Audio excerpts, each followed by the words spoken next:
नमस्कार मित्रांनो, आज मी तुम्हाला दाखवणार आहे की एका ड्रिल मशीनला आपण ग्राइंडर मशीन कसा उपयोग केला जाईल, म्हणजे ड्रिल मशीनची ग्राइंडर मशीन कशी बनवली जाईल ते आज मी तुम्हाला सांगणार आहे। तर चला तर मग बघूया ड्रिल मशीनला ग्राइंडर मशीन म्हणून कसा उपयोग घ्यायचा। तर बघा मित्रांनो, ही एक ड्रिल मशीन आहे। हे ग्राइंडर मशीनचं ब्लेड आहे आणि त्यासाठी आपल्याला लागणारे उपकरण बघा, एक नट आणि एक बोल्ट। हा 3 इंची नट आहे आणि बोल्ट आहे। आपण आता त्याला वेगळे करून घेऊया। आता मी नट आणि बोल्ट हे वेगळे करतो। अशा पद्धतीने मी आता ते नट आणि बोल्ट वेगळे केलेले आहेत। त्यासाठी आपल्याला 2 पकड किंवा स्पॅनर, तुमच्याकडे स्पॅनर असेल तर स्पॅनर लागेल। आता मी नट बाजूला ठेवलेले आहेत आणि आता बघा, हे वायसर आहेत मित्रांनो। हे आपल्याला 3 वायसर लागणार आहेत। ही एक चावी आहे, ड्रिल मशीनची चावी आहे, ही पण आपल्याला लागणार आहे।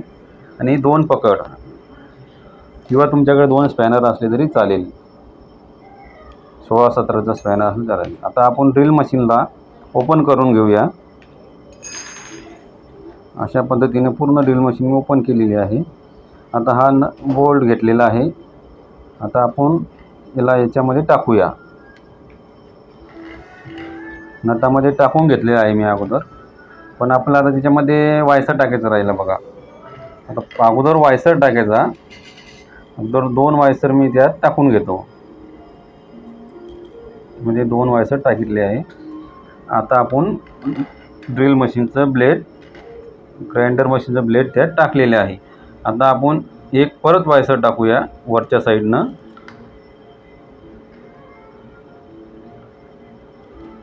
नंतर बोल्ट आणि नट हे आपण टाईट करून घेऊया। एक बोल्ट आणि एक नट त्यामध्ये टाईट करून घेतलेला आहे।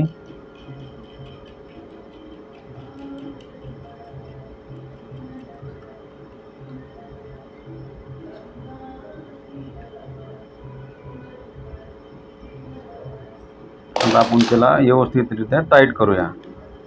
पूर्ण जितके होईल तितके टाईट करून घ्यायचे आहे त्याला अगोदर। हे बघा, पूर्ण टाईट करून घेतोय जेणेकरून ते हलणार नाही आणि आपल्याला सेफ्टी राहील। नंतर दुसरा नट आहे तो पण त्यामध्ये टाकून घ्यायचा आहे अशा पद्धतीने, म्हणजे हा लॉक नट असेल। जे अगोदर टाकलेला नटला हा लॉक करेल। आता हा लॉक झालेला आहे, लॉक नट टाकला आहे त्यामध्ये। आता आपण ड्रिल मशीनमध्ये बसवून घेऊया। बघा मित्रांनो, थोडा वेळ लागला तर चालेल, पण ड्रिल मशीनमध्ये व्यवस्थितरित्या पूर्ण गेअर हे टाईट करून घ्यायचे बसवताना। आता मी त्याला बसवतो व्यवस्थित। अशा पद्धतीने मी त्याला बसवलेलं आहे। आता चावीने मी त्याला टाईट करून घेईल ड्रिल मशीनला, जेणेकरून नट हा हलणार नाही। हे पहा, बोल्ट अशा पद्धतीने टाईट करून घ्या। मी ते टाईट करून घेतलेलं आहे।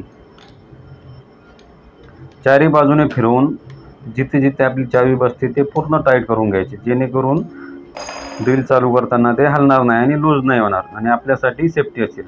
आता मी हे ड्रिल मशीन तुम्हाला लावून दाखवतो आणि पाईप कट करून दाखवतो कशा पद्धतीने पाईप कट करायचं ते। आता मी बोल्ट कनेक्शन करून घेतो। हे बघा, मी कनेक्शन केलेले आहे। आता ड्रिल मशीन मी चालू करतोय। आता मेन स्विच मी चालू केला। आता तुम्हाला मी प्रॅक्टिकल दाखवणार आहे की पाईप कसा कट होतो। म्हणजे तुम्हाला इमर्जन्सी कुठे तुमच्याकडे जर ग्राइंडर मशीन नसेल आणि ड्रिल मशीन असेल तर तुम्ही थोडा बहुत उपयोग याचा घेऊ शकता। हे बघा मित्रांनो, अशा पद्धतीने मी आता त्याला पाईप घेतलेला आहे आणि मी त्याला कट करतोय।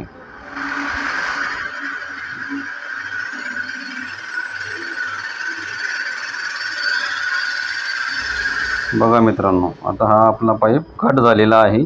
मी तुम्हाला दाखवतो कशा पद्धतीने। पूर्ण नाही कट केला मी, कारण तो पाईप मला उपयोगाला आणायचा आहे। हे बघा, पूर्ण कट झालेला आहे, थोडा पाईप हा राहिलेला आहे।